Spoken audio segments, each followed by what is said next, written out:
This is HOA nuisance files. She called it community property, and I called it stealing. Welcome in. This one is going to test your patience, but stick with me. You will see justice happen. You are about to get billed for this. That is what Tracy Benson shouted at me in the Briarwood Reserve Community Association lobby while pointing at a charity donation pile someone set up near the mailboxes. She was acting like I had personally stolen something out of that pile, which made zero sense because I had just walked in to report my own missing package to management.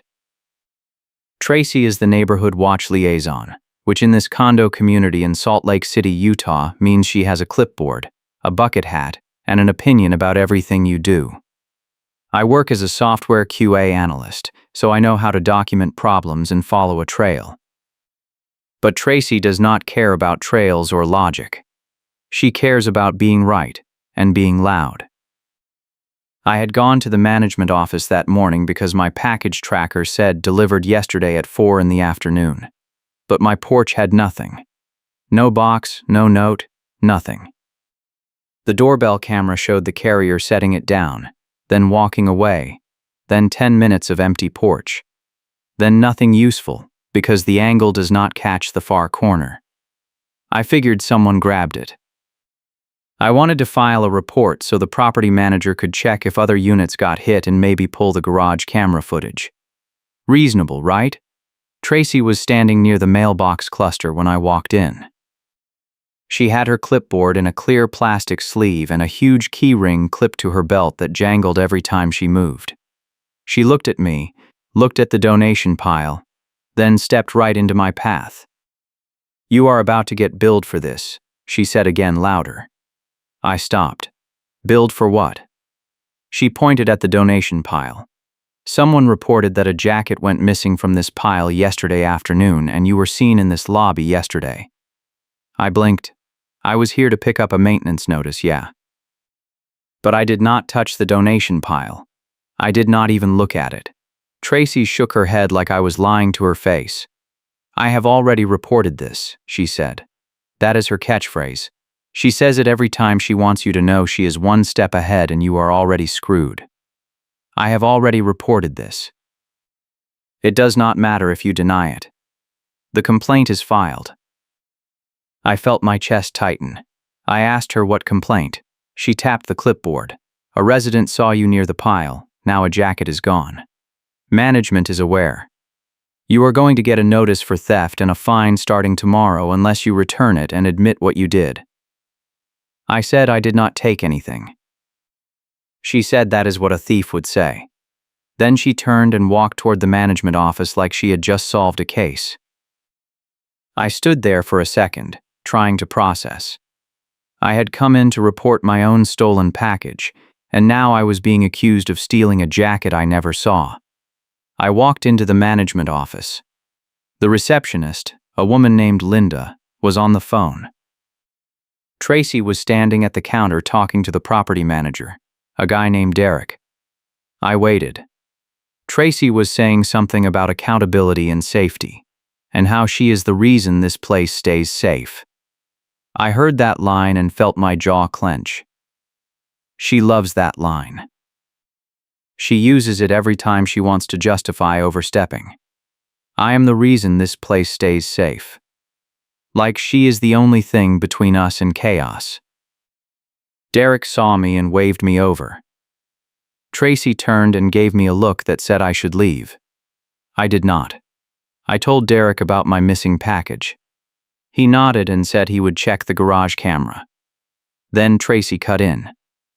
"Before you do that," she said, "you need to address the theft from the donation pile." Derek looked confused. Tracy explained her theory.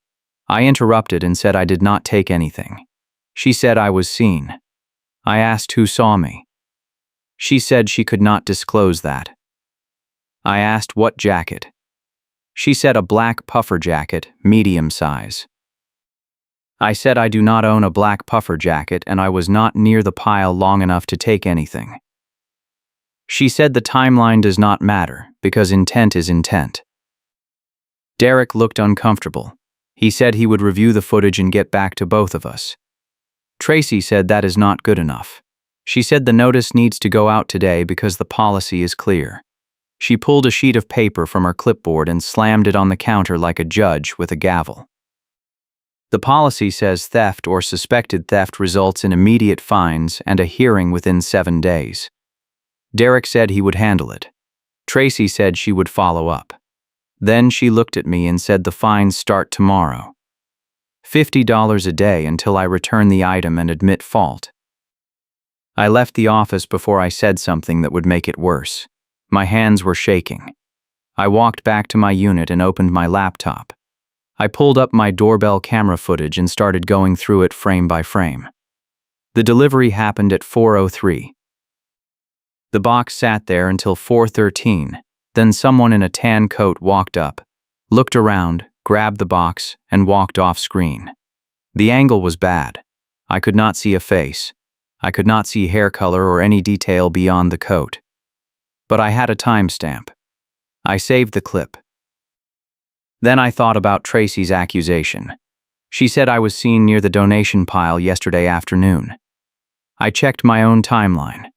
I was at the management office at 3:45 to pick up a maintenance notice about water heater inspections. I was there maybe 5 minutes. I did not go near the donation pile. I went straight to the office, grabbed the notice from Linda, and left. If someone saw me, they saw me walk past the pile, not stop at it. But Tracy did not care about details. She cared about the narrative she already built. That evening, I got an email from Derek. He said he reviewed the garage footage and saw the same tan coat figure I saw on my doorbell camera. He said the person took my package and walked toward the south stairwell. He said he could not identify the person from the footage, but he filed a report with the police and gave me the incident number.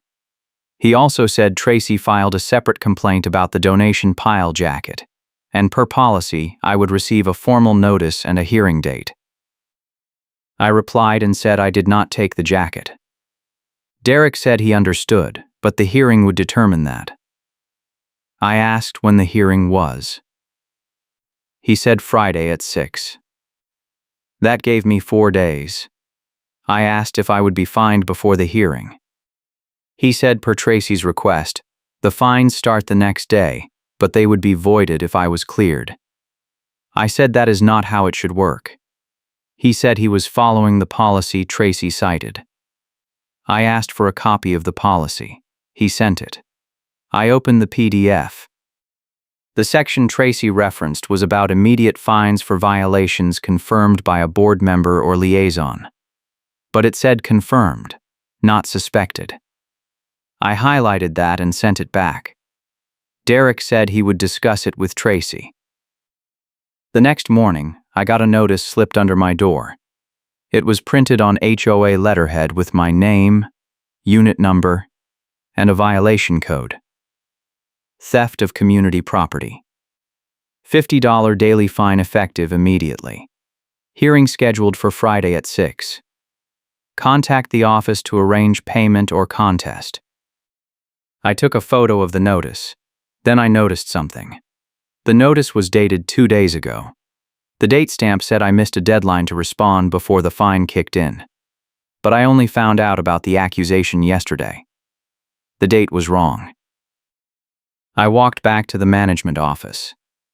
Linda was at the desk. I showed her the notice. I said the date is wrong. She looked at it and frowned. She said Tracy printed it yesterday but must have used an old template. I said that makes it look like I ignored a deadline I never got. She said she would note it. I asked if the fine was active. She said yes. I said based on what evidence? She said based on Tracy's report. I asked if Derek saw any footage of me taking the jacket. She said no, but the policy allows fines based on liaison reports. I said the policy says confirmed violations. She said Tracy confirmed it. I said Tracy is not a witness. She said she would pass that along. I went back to my unit and called the police non-emergency line. I gave them the incident number Derek filed and asked if they had any update on my stolen package. The officer said they took the report, but without a clear suspect or serial number, they could not do much. I asked if I could file a counter-report about being falsely accused of stealing the jacket. He said I could, but it would be a separate civil issue unless I had proof of defamation or harassment. I said I was being fined $50 a day. He said that is an HOA matter. I said the HOA is using a false accusation to extort me. He said document everything and consider a lawyer. I thanked him and hung up. That afternoon, I went back to the lobby. I wanted to see if the donation pile was still there. It was. I stood a few feet away and looked around. No cameras pointed directly at the pile. The nearest camera was mounted near the mailboxes, angled toward the door. I walked over and checked the angle. It would catch someone walking past the pile, but not someone bending down to take something unless they were right at the edge. I pulled out my tiny flashlight and pointed it at the lens to check the field of view. Then I heard keys jingling. Tracy rolled up in her golf cart. She has this ridiculous golf cart with a blinking amber light on top that she drives around the property during her neighborhood watch patrols. She parks it wherever she wants and acts like it is an official vehicle. She got out and walked toward me. "What are you doing?" she said. I said checking the camera angle. She said I was tampering with evidence. I said I was standing in a public lobby. She said I was acting suspicious. I said I was trying to figure out who actually took the jacket. She said she already knows who took it. Me. I asked her how she knows. She said a resident reported it. I asked which resident. She said she could not disclose that due to privacy.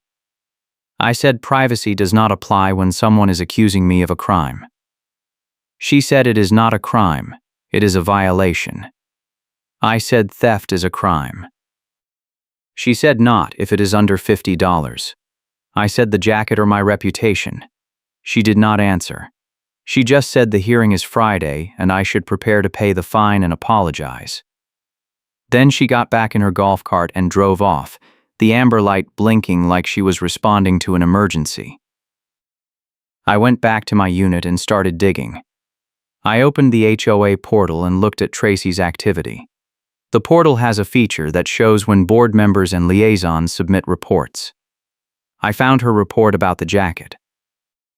It was filed at 4:30 yesterday, 30 minutes after I was in the office reporting my stolen package. The wording was vague. Resident observed near donation pile. Item missing.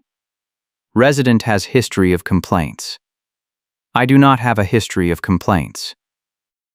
I filed one noise complaint 6 months ago about a party that went past midnight. That is it. But Tracy wrote it like I am a problem tenant. I kept digging. I found another report Tracy filed 2 weeks ago. Missing petty cash from Clubhouse. No suspect identified. I clicked on it. The amount was $30. The report said the cash box was left unlocked and the money was gone. No follow-up. Then I found another one from last month. Clubhouse supplies missing. Pool towels and cleaning supplies. No suspect identified. I started to see a pattern. Tracy kept filing reports about missing items, but she never identified a suspect. Until now. Until me. I saved screenshots of all the reports. Then I went to the clubhouse. It was unlocked. I walked in and looked around. The main room has a small kitchenette, a storage closet, and a bulletin board. I checked the bulletin board. There was a notice about the donation pile. It said donations accepted through the end of the month. Please label items clearly, do not leave valuables. I took a photo. Then I checked the storage closet. It was unlocked. Inside were stacks of pool towels, cleaning supplies, and a cash box on a shelf. I opened the cash box. Empty. I closed it and left. That night, I got a call from a neighbor in my building, a guy named Paul who works in the mailroom part-time. He said he heard about the accusation and wanted to give me a heads up. He said Tracy has been acting weird lately. He said she has been in the mailroom after hours a few times, and one time he saw her going through packages near the loading dock. He said he did not think much of it at the time, but now he is wondering. I asked if he saw her take anything. He said no, but she was holding a shopping bag and she looked startled when he walked in. I asked when. He said 2 weeks ago. I thanked him and told him I would keep him updated. The next day, I went back to the management office. I asked Derek if I could see the garage camera footage from the day my package was stolen. He said sure and pulled it up on his computer. I watched. At 4:13, a figure in a tan coat came up the south stairwell, walked toward my building, grabbed the box off my porch, and walked back toward the stairwell. I asked if I could see earlier footage. He rewound. At 3:50, the same figure came out of the mailroom holding a shopping bag. The person walked to the south stairwell and went up. Then at 4:13, the person came back down holding my package. I asked Derek to pause. I looked at the coat, the hair, the build.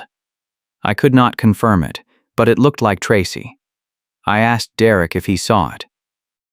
He said he could not make a positive ID from that angle. I said, "Can you check the stairwell camera?" He said the stairwell cameras are broken. Of course they are. I asked Derek for a copy of the footage. He said he could not give it to me directly, but he could include it in the police report. I said do it. He said he would. I asked if Tracy had access to the mailroom after hours. He said yes. She has a key as part of her neighborhood watch roll. I said that is a problem. He said why? I said because Paul saw her in the mailroom with a shopping bag 2 weeks ago, and now my package is gone. Derek looked uncomfortable. He said he could not accuse Tracy without proof. I said the footage is proof. He said it is not clear enough. I said then get better cameras. He said that is a budget issue. I left and went back to my unit. I was running out of time. The hearing was Friday night. Today was Wednesday. I had 2 days to build a case, and so far all I had were screenshots, a neighbor tip, and bad footage. I needed something concrete. I needed proof that Tracy was lying. I decided to go back to the donation pile. Maybe someone saw something I missed. I walked to the lobby. The pile was smaller now. A few boxes and bags were left. I looked around. A woman was standing near the mailboxes. I recognized her. Her name is Claire. She lives in the building next to mine. I asked her if she saw anything unusual around the donation pile yesterday or the day before. She said no, but she heard someone took a jacket. I said that someone is supposedly me. She looked surprised. She said she did not see you take anything. I said exactly. She said Tracy has been making a big deal about it. I said Tracy is making a big deal because she needs a scapegoat. Claire frowned. She said Tracy has been acting off lately. I asked what she meant. Claire said Tracy filed a complaint about her a month ago for leaving a bike in the hallway. Claire said the bike was there for 20 minutes while she unloaded groceries. Tracy threatened a fine. Claire moved the bike. Tracy still filed the complaint. Claire said it felt personal. I asked Claire if she would be willing to say that at the hearing. She said maybe. I said I would appreciate it. She said she would think about it. Then she left. If you like seeing justice unfold in real time, hit that like button and subscribe for more HOA drama and revenge stories. I spent the rest of Wednesday documenting everything. I printed the screenshots, the notice with the wrong date, the footage stills Derek gave me, and Paul's statement that I typed up and had him sign. I put it all in a binder. Then I went to the HOA portal and submitted a formal records request. I asked for all reports Tracy filed in the past 6 months, all access logs for the mailroom, and all footage from the garage and lobby cameras for the past month. The portal said requests take up to 10 business days. I replied and said I have a hearing Friday. The portal said they would expedite. Thursday morning, I got a call from Derek. He said Tracy filed a new complaint. I asked what now. He said I was harassing her by submitting a records request. I said a records request is not harassment. He said she feels targeted. I said she is targeting me. He said he was just letting me know. I asked if the records request would be fulfilled. He said yes, but not before the hearing. I said that is convenient. He said it is procedure. I hung up. Thursday afternoon, Tracy escalated. I was in the lobby checking my mail when she walked in with two other people. One was a guy I did not recognize. The other was a woman who sits on the HOA board. Tracy pointed at me and said, "There he is." The board member looked uncomfortable. Tracy said I have been harassing her. She said I submitted a frivolous records request to intimidate her. She said I was stalking her by following her around the property. I said I was not following her. I was standing in a public lobby. Tracy said she has messages proving I am harassing her. She pulled out her phone and waved it around. She did not show the screen. She just waved it like it was evidence. The board member asked Tracy to show the messages. Tracy said she would submit them as evidence at the hearing. I said, if you have messages, show them now. Tracy said she did not have to prove anything to me.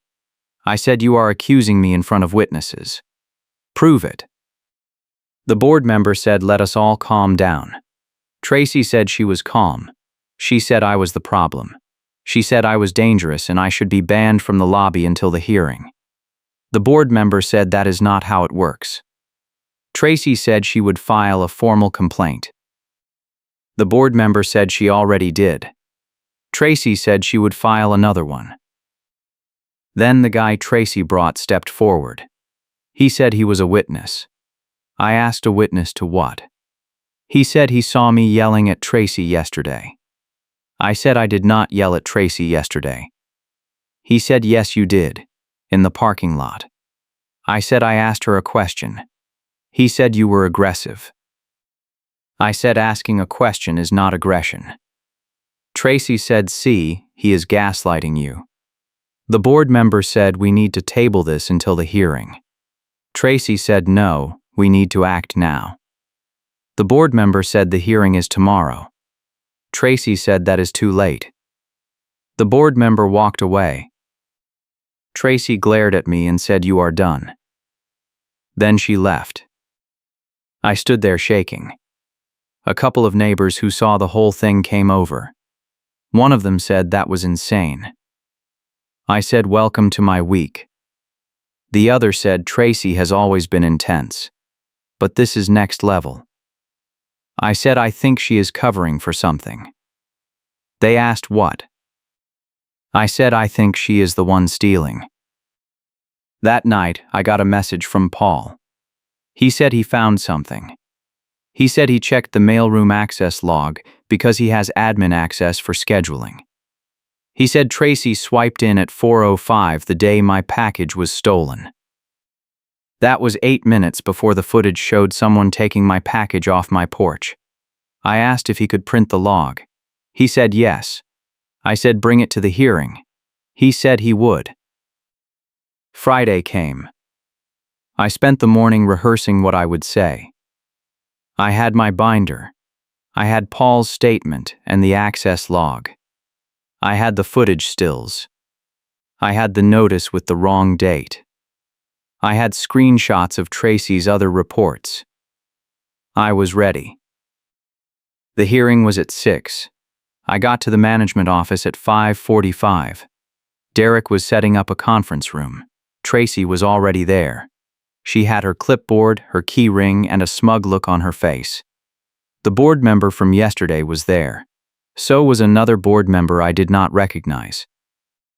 Paul was standing near the door. Claire was sitting in a chair against the wall. I sat down. Derek started the hearing. He said we were here to address the complaint filed by Tracy Benson regarding alleged theft of a jacket from the community donation pile. He said I would have a chance to respond. Tracy went first. She said she received a report from a resident that a black puffer jacket was missing from the donation pile. She said I was seen near the pile the same day. She said I have a history of complaints. She said I refused to admit fault and instead harassed her with frivolous records requests and stalking behavior. She said she had proof. Derek asked her to present the proof. Tracy pulled out her phone. She said she had messages from the resident who saw me. Derek asked her to show them. Tracy hesitated. Then she showed the screen to Derek. He looked at it and frowned. He said this message is from you to the resident, not from the resident to you. Tracy said she was confirming the report. Derek said but the resident did not report anything. Tracy said yes they did. Derek said show me the original message. Tracy scrolled. Then she stopped. She said she must have deleted it. Derek said you deleted the only evidence? Tracy said it does not matter, because she confirmed it. Derek said that is not how evidence works. The board members looked at each other. One of them asked me if I wanted to respond. I said yes. I opened my binder. I pulled out the notice with the wrong date. I said this notice was backdated to make it look like I missed a deadline I never got. Tracy said it was a template error. I said it was intentional. I pulled out the screenshots of her other reports. I said Tracy has filed multiple reports about missing items over the past few months. Petty cash, pool towels, cleaning supplies, no suspects. Until now. I said she needed a scapegoat and she picked me because I filed a complaint about my own stolen package. Then I pulled out the access log Paul printed. I said Tracy swiped into the mailroom at 4:05 the day my package was stolen. The footage shows someone in a tan coat taking my package at 4:13. I said Tracy wears a tan coat. Tracy said a lot of people wear tan coats. I said not a lot of people have mailroom access and a pattern of filing reports about missing items they never solve. One of the board members asked Tracy if she had an explanation. Tracy said she was doing her job. She said she checked the mailroom that day because she was investigating the missing petty cash. I said the petty cash went missing 2 weeks before my package. Why were you in the mailroom the day my package was stolen? Tracy said she was following up. I said following up on what? She did not answer. Paul stepped forward. He said I saw Tracy in the mailroom after hours 2 weeks ago with a shopping bag. She looked startled when I walked in. Tracy said I was dropping off donations. Paul said the donation pile is in the lobby, not the mailroom. Tracy said she was sorting items. Paul said you were holding a shopping bag and you left quickly. Tracy said this is harassment. Paul said it is the truth. Claire stood up. She said I have something to say. She said Tracy filed a complaint against me last month for leaving a bike in the hallway for 20 minutes. She said it felt personal and vindictive. She said Tracy has a pattern of targeting people who push back. One of the board members asked if anyone else had similar experiences. 2 other residents in the room raised their hands. Derek asked Tracy if she had anything else. Tracy said you are all conspiring against me. She said I am the reason this place stays safe. She said without her this community would fall apart. One of the board members said we appreciate your service, but we need to address these allegations. Tracy said there is nothing to address. She said she has done nothing wrong. Then she stood up and walked toward the door. Derek said we are not done. Tracy said yes we are. She left. The board members looked at Derek. He looked at me. One of the board members said based on what we have heard, I move to void the fines and dismiss the complaint against you. The other board member seconded. Derek said motion passes. He said he would issue a written correction and refund any fees I paid. I said I did not pay any. He said good. Then he said he would recommend a formal investigation into Tracy's conduct. The next week, Derek called me. He said the investigation found evidence that Tracy had been taking items from the clubhouse, the mailroom, and the donation pile over the past few months. He said they found a storage bin in a restricted area behind the clubhouse filled with pool towels, cleaning supplies, and a black puffer jacket. He said Tracy admitted to taking the items but claimed she was holding them for safety. Derek said the board did not buy it. He said Tracy resigned as neighborhood watch liaison effective immediately. He said the board also issued a no-contact directive that barred her from approaching me or filing any further complaints against me without board approval. I asked what happened to the stolen package. Derek said the police followed up and found fragments of my shipping label in a trash bin near Tracy's unit. He said they could not prove she took it, but the circumstantial evidence was strong. He said the board refunded the fees tied to the false accusation and sent me a formal apology letter. 2 weeks later, I was in the lobby checking my mail. Paul walked over and said, "Did you hear?" I said, "Hear what?" He said Tracy moved out. She sold her unit and left. I said, "Good." He said a couple of residents told me she tried to claim she was being harassed and forced out, but nobody believed her. He said her own catchphrase came back to bite her. I asked what he meant. He said someone found a message thread where Tracy told another resident I have already reported this before she even talked to the person she claimed reported me. It proved she made up the complaint. Paul said management included it in their final report. I asked if the board took any other action. Paul said they passed a new policy requiring 2 witnesses or video evidence before any liaison can file a theft complaint. He said they also changed the mailroom access policy so only staff can enter after hours. I said that should have been the rule from the start. Paul said better late than never. I went back to my unit and sat down. My package was never recovered, but my name was cleared. The false accusation was voided. Tracy was gone. The HOA refunded fees tied to the false accusation. I filed a demand for preservation of records that froze Tracy's ability to delete anything else she tried to hide. The board investigated and found her stash box, and she could not talk her way out of it. Justice was not instant, but it was real. A few months later, I ran into Claire in the parking lot. She asked how I was doing. I said better. She said she heard the board is looking for a new neighborhood watch liaison. I said I hope they pick someone who actually cares about the community instead of using the role as a power trip. Claire said she nominated Paul. I said that is a good choice. She said he is fair, and he does not have an ego. I said that is all we need. I still live at Briarwood Reserve. The donation pile is gone now. The board moved it to a supervised drop-off system at the clubhouse during office hours. The mailroom cameras were upgraded. The stairwell cameras were fixed. The community feels calmer. Tracy's golf cart with the blinking amber light is gone. No more surprise inspections. No more public shaming. No more daily fines based on lies. I learned something from all this. When someone in power lies and tries to frame you, do not just defend yourself. Build the case. Document everything. Find the allies who see the pattern.